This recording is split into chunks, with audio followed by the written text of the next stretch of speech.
Magandang buhay! Welcome to my daily toast here in the Litingon Resort, Mahayhay, Laguna.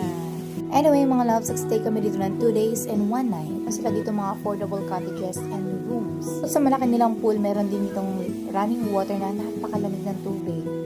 Talagang mag-enjoy kayo dito mag-swimming. At take note, hindi mainit ang place, ha?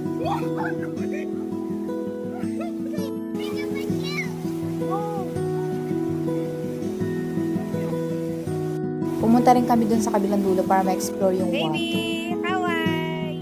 Nga pala guys, much better if may aqua shoes kayo kasi medyo malumot sa party dito. This is the birthday girl. Look at the clear, cold water. Ay, taray, delicious. Ang ganitong view in the morning with your hot coffee. Ay, nag-crave na naman ako sa kape.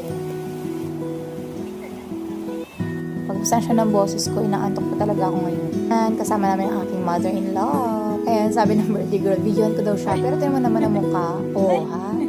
Ayan, nag-prepare lang ako ng simple boodle fight para sa aming baby girl. Happy birthday, Hailey! To you, birthday, happy Of course, ang paborito ng lahat, it's eating time. Magkalit-galit na muna tayo for a few minutes. This is our view in the morning. Look, beside the waterfall.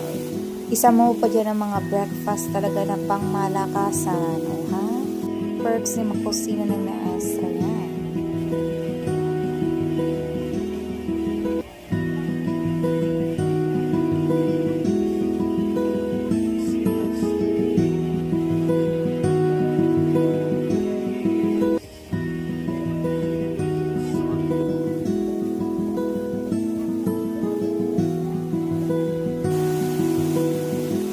Ayun na nga, after ng breakfast namin, we decided na mag-swimming doon sa ilog. Careful ikaw, ah. Okay na, And after namin mag-breakfast, we decided na mag-swimming ulit since ito ay last day na namin dito sa Litingon Resort. Kanya-kanyang mundo na muna tayo mga be. So ako nagpunta ako dun dyan sa may bandang dulo sa hanging bridge niyo. Konting moment like this, o hayaan niyo na ako. Alam niyo mga loves, super relaxing talaga dito sa Litingon Resort. Bukod sa malamig yung tubig, mababait din yung mga locals dito, affordable yung mga rooms and cottages.